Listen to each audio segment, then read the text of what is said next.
আজকের ভিডিওতে বাংলাদেশের শেয়ার বাজারে লিস্টেড এমন একটা কোম্পানি সম্পর্কে বলবো যে কোম্পানিটা তার ইনভেস্টরদের টাকাকে বিগত 10 বছরে 10 থেকে 12 গুণ করে দিয়েছে। আর তার থেকে বড় কথা হলো এটা একটা ডিভিডেন্ড ইনকামের জন্য একটা ভালো স্টক হিসেবে প্রতীয়মান হয়েছে। তো এই ভিডিওতে আমরা মূলত এই ইউনিলিভার বাংলাদেশ লিমিটেড যে কোম্পানিটার পণ্য আমি প্রতিদিন ব্যবহার করছি, এই কোম্পানিটার স্টক পারফরম্যান্স সম্পর্কে দেখব। প্রথমে আমরা দেখব অতীতে এটার পারফরম্যান্স কেমন ছিল। এরপর আমরা খেয়াল করে দেখব এটা ভবিষ্যতে অতীতের যে গ্রোথ আছে সেই গ্রোথটা যদি কন্টিনিউ থাকে তাহলে তাদের পারফরম্যান্স কেমন হতে পারে। আর সাথে আমরা কোম্পানির অ্যানালাইসিসে দেখব, কমপ্লিট ফান্ডামেন্টাল অ্যানালাইসিস হতে যাচ্ছে এই ভিডিওটাতে। এই একটা ভিডিও দেখলে আপনি এই কোম্পানিটা সম্পর্কে ফুল ডিটেইলস ধারণা পেয়ে যাবেন।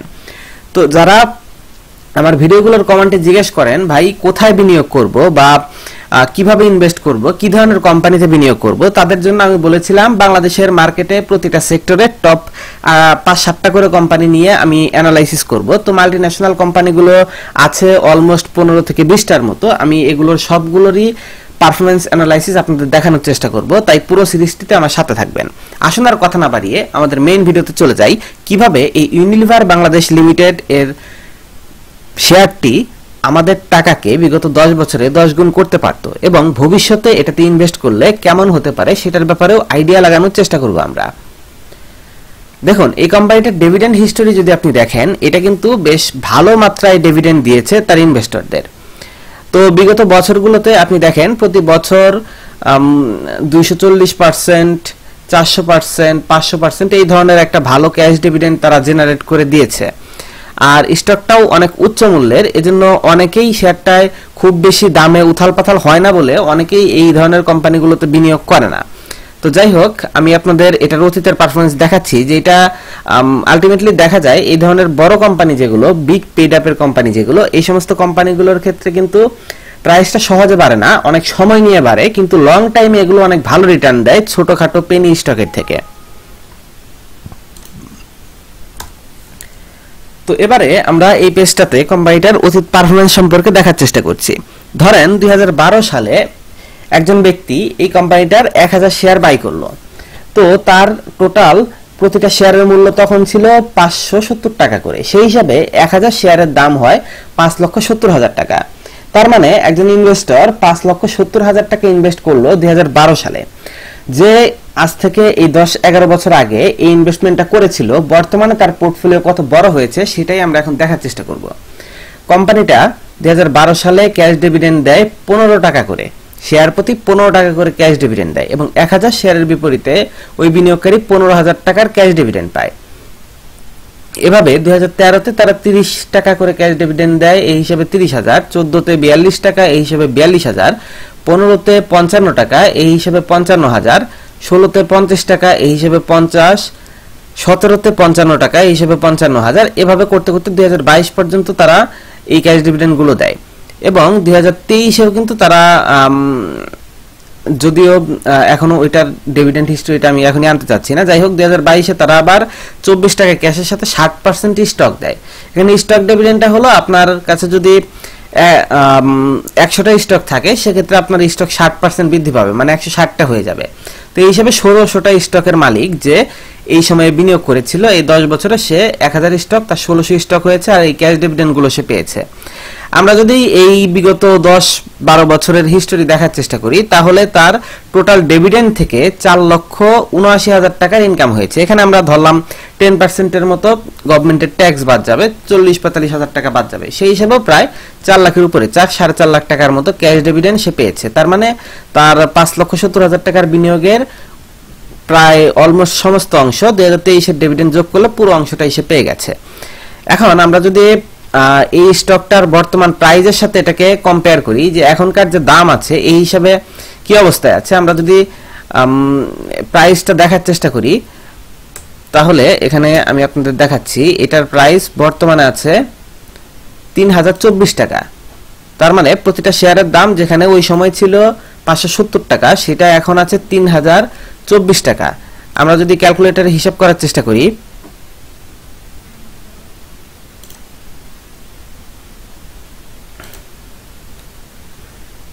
3,024 এটাকে আমরা মাল্টিপ্লাই করব হচ্ছে গিয়ে টোটাল স্টক 1600 দিয়ে 48,38,400 টাকা। তার মানে এখানে আমি যে হিসাবটা লিখেছি এই হিসাবটা যখন প্রাইসটা একটু কম ছিল তখনকার, তো এই মুহূর্তে যদি হিসাব করেন প্রায়, আমি এটাকে আপনার এডিট করে দিচ্ছি,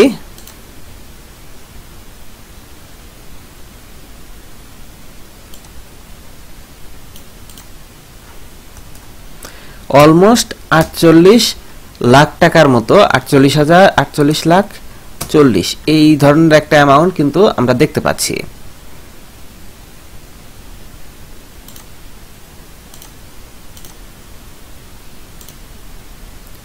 সো অলমোস্ট কিন্তু 48 লাখ আর এদিকে 4.5 লাখ, সমস্ত কিছু মিলিয়ে প্রায় 49 লাখ টাকার মতো সে আজকের দিনে মালিক। এখন কথা হলো, এই যে স্টকটা অলমোস্ট 10 টাইমের কাছাকাছি রিটার্ন দিল, 57 লাখ টাকার ইনভেস্টমেন্টকে সে প্রায় 49-50 লাখ টাকার মতো কাছাকাছি করে দিয়েছে। এই কোম্পানিটা কি ভবিষ্যতে এরকম গ্রো করতে পারবে? আসুন এটা দেখার আগে ভবিষ্যতে আলটিমেটলি আমরা যদি এটার দেখার চেষ্টা করি, ইপিএস প্লাস অন্যান্য গ্রোথ গুলো দেখার চেষ্টা করি, তাহলে আমরা এই ব্যাপারে কিছুটা আইডিয়া লাগাতে পারবো। যেমন এটার যদি আমরা প্রাইস দেখি, এখানে 2 বছরের প্রাইস দেখা যায়। 2 বছরে এটা কিন্তু আপনার 2800-2000 থেকে শুরু করে এটা 3148 টাকা পর্যন্ত আপ ডাউন করেছে।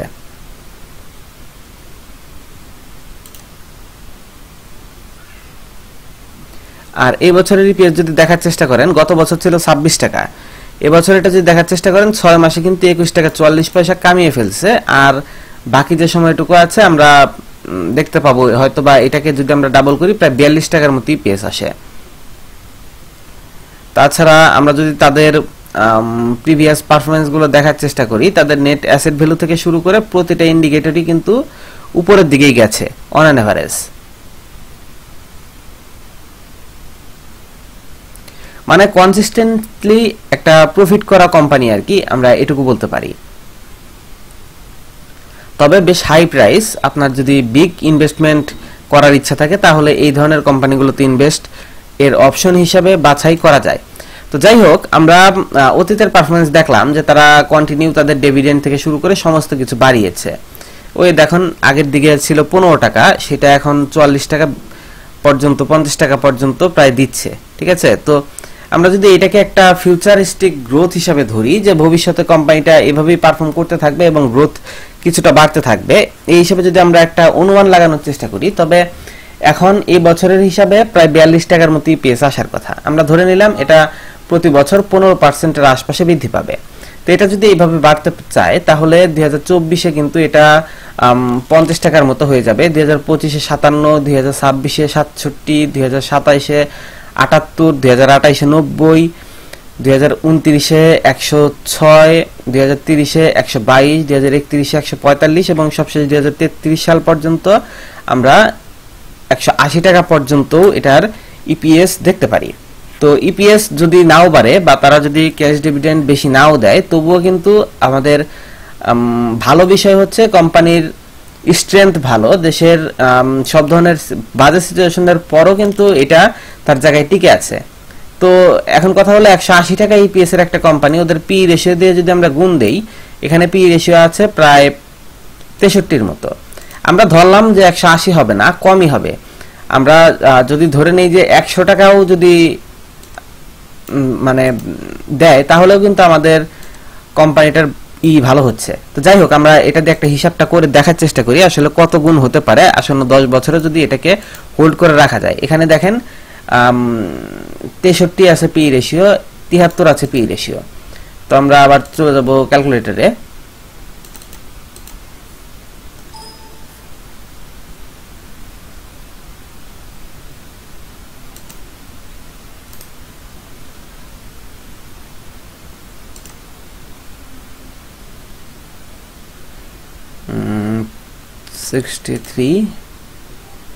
আমরা গুণ দেওয়ার চেষ্টা করছি এটাকে 180 টাকার কাছাকাছি যদি তাদের গ্রোথের কারণে ইপিএস হতে পারে, তাহলে এটা কিন্তু 11,300 40 টাকার কাছাকাছি একটা প্রাইস ওই সময়ে আমরা আশা করতে পারি, যদি বর্তমানের মতো ওই সময় ভবিষ্যতে এটার পারফরমেন্স থাকে। এখন কথা হচ্ছে এটা নাও থাকতে পারে।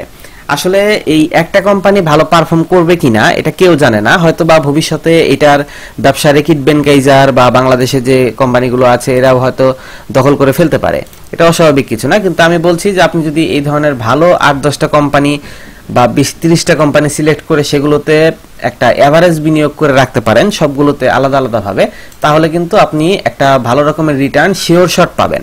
ধরেন আপনি এরকম 40টা কোম্পানি সিলেক্ট করলেন এই ধরনের ভালো ভালো, যেগুলো আমি চেষ্টা করব যেগুলোর লিস্ট আপনাদের দেওয়ার, মানে লিস্ট মানে যেগুলোর প্রত্যেকটা নিয়ে আলাদা আলাদা ভিডিও দেওয়ার। তো যদি এগুলোতে আপনি একটু মাথা খাটিয়ে বিনিয়োগ করতে পারেন, যেমন আমি যদি বলার চেষ্টা করি আপনার বিনিয়োগের জায়গাটা কোথায় হতে পারে, দেখেন এটার পারফরমেন্সে যদি আমরা দেখার চেষ্টা করি, এটার সর্বনিম্ন প্রাইস কিন্তু 1800 টাকার কাছাকাছি পর্যন্ত নেমেছিল, 1820 টাকা ছিল বিগত 2 বছরের লোয়েস্ট। তো আমি ধরলাম আপনি একেবারে লোয়েস্টে কিনতে পারবেন না, কিন্তু এই যে একটা লং টাইম ছিল 2000, 2010, 20, 100, 200 এরকম 20, 28 এই ধরনের যে প্রাইসগুলো ছিল 2টা বছর যে সে এই জায়গায় গড়াগড়ি করেছে, এই সময়টা ছিল আসলে এটার হোল্ডিং পিরিয়ড। মানে এই সময়টাতে যদি আপনি কিনে বসে থাকতেন তাহলে কিন্তু 1 বছরের ব্যবধানে এটাই যে জাম্প দিল 3200 টাকা, এই পারফরমেন্সের গ্রোথটা আপনি ধরতে পারতেন এবং এইটা আপনাকে একটা হিউজ প্রফিট অল্প সময়ে এনে দিতে পারত। কিন্তু আমরা যেহেতু লং টাইম চিন্তা করছি, 2000 টাকায় যদি আপনি ধরতে পারতেন তাহলে যদি আপনার এই সময়ের ব্যবধানে এটা যদি যেটা আমরা মানে প্রেডিক্ট বা অনুমান করলাম ওই পর্যায়ে যদি যায়, তাহলে কিন্তু 11,000 টাকার আশপাশে কিন্তু চলে যাওয়ার সম্ভাবনা রয়েছে বা ছিল। তো এখন যেহেতু একটু হাই প্রাইসে আছে, একটু অ্যাডজাস্ট হতে দেন, আস্তে আস্তে নামতেছে। আমরা এই ধরনের একটা প্রাইস যদি 2200 টাকার আশপাশেও কেনা যায়, আমি বলবো যে this is a good choice. তো দেখা যাক ভবিষ্যতে পারফর্ম কি করে। আর যাই হোক, আমরা এই রকমের ভালো মানের স্টকগুলো যেগুলো বাংলাদেশের মার্কেটে অতীতে অন্তত 5 থেকে 10 গুণ রিটার্ন দিয়েছে, এই ধরনের সবগুলো কোম্পানি নিয়ে অ্যানালাইসিস করার চেষ্টা করব এবং সেই ভিডিওগুলো পাওয়ার জন্য চ্যানেলটি সাবস্ক্রাইব করে রাখবেন এবং সেই ভিডিওগুলো আপনারা দেখবেন, কারণ এগুলো যদি না দেখেন তাহলে ইনভেস্টমেন্টের ভালো অপশন খুঁজে পাবেন না। আর ফলাফল হিসেবে আপনারা বিভিন্ন বেটিং অ্যাপ এবং বাজে জায়গাগুলোতে ইনভেস্ট করে আপনাদের সর্বস্ব হারাবেন। কথা হচ্ছে এই যে কোম্পানিটা দেখলেন, আমি আপনাদের যে স্ট্র্যাটেজিটা বললাম যে টপ 40টা কোম্পানি, বাংলাদেশের মার্কেটে লিস্টেড টপ 40টা কোম্পানি, যদি আপনি এরকম 40টা কোম্পানি সিলেক্ট করতে পারেন এবং এই 40টাতে যদি আপনি আপনার বিনিয়োগটা রাখতে পারেন, আপনি 4 লাখ করেন আর 40 লাখ করেন, আপনি যদি ডাইভার্সিফাই করে প্রত্যেকটাতে কিছু কিছু করে বিনিয়োগ রাখতে পারেন, তাহলে ইন ফিউচারে কি হতে পারে আপনাদের একটু আইডিয়া দেওয়ার চেষ্টা করি। ধরেন 40টা কোম্পানির মধ্যে 30টা কোম্পানি ভালো, 30টা কোম্পানি না, আমি ধরলাম যে 40টা কোম্পানির মধ্যে 10টা কোম্পানি খুব ভালো পারফর্ম করলো, 20 গুণ করলো, তাহলে যদি 10টা কোম্পানিও ভালো পারফর্ম করে, এটা করবে কিনা আমি কিন্তু জানি না, কিন্তু 40-এ 10টা করবে এটা 90% শিওর থাকতে পারেন, 99% শিওর থাকতে পারেন। তো যদি 10টাও ভালো পারফর্ম করে এবং 20 গুণ হয়, আপনার কিন্তু 10 লাখ টাকাই, ধরেন আপনি প্রত্যেকটাতে 1 লাখ করে রেখেছেন, 40টা কোম্পানিতে 40 লাখ টাকা বিনিয়োগ করে রেখেছেন, ওই 10 লাখই কিন্তু 2 কোটি হবে। আপনার টাকা কিন্তু এভাবেই মানে 5 গুণ 4 গুণ হচ্ছে, 5 গুণ হচ্ছে, আপনার টাকা কিন্তু এভাবেই প্রায় 5 গুণ হয়ে যাচ্ছে। মানে আপনার ইনভেস্টমেন্ট হচ্ছে, আপনি 40টা কোম্পানিতে 40 লাখ টাকা বিনিয়োগ করলেন, 40টা কোম্পানির মধ্য থেকে আমি ধরলাম 30টা পারফর্ম করলো না, 30টার টাকা পুরো বাদ দেন, 20টা কোম্পানি, 10টা কোম্পানি তো সাস্টেইন করবে, 10টা যদি 10-20 টাইমস রিটার্ন দেয়, তবে আপনার টাকা কিন্তু 1.5-2 কোটি হয়ে যাওয়া খুব টাফ, এখানে কিছু না। আর ধরলাম বাকিগুলো ভালো পারফর্ম করলো না, কিন্তু অন অ্যান এভারেজ একটা রিটার্ন দিল বা সমানই থাকলো, তাও তো আপনি আপনার টাকাকে 4-5 গুণ করে ফেলতে পারছেন। তো এটাই হলো স্টক ইনভেস্টমেন্টের সুবিধা। আর এখানে ডাইভার্সিফাই করা যায়। সবচেয়ে বড় সুবিধা হচ্ছে আপনি ধরেন যারা চাকরিজীবী তাদের কাছে কিন্তু একেবারে বড় টাকা থাকে না, আর বড় টাকা না থাকলে আপনি অন্য কোনো অ্যাসেট ক্লাস যেমন জমি কিংবা অন্য যে রিয়েল এস্টেট প্রপার্টি অথবা আপনি ফ্ল্যাট এই সমস্ত জিনিসে ইনভেস্ট করতে পারবেন না, কিন্তু স্টকে আপনি 2000 টাকারও স্টক কিনতে পারেন। এটাই হচ্ছে এখানকার সুবিধা। তো যাই হোক, ভিডিওটা কেমন লাগলে অবশ্যই কমেন্ট করে বলবেন, আর ভিডিওটি যদি আপনার কাছে এতটুকু উপকারী বলে মনে হয়ে থাকে চ্যানেলকে সাবস্ক্রাইব করবেন। ধন্যবাদ এতক্ষণ সাথে থাকার জন্য।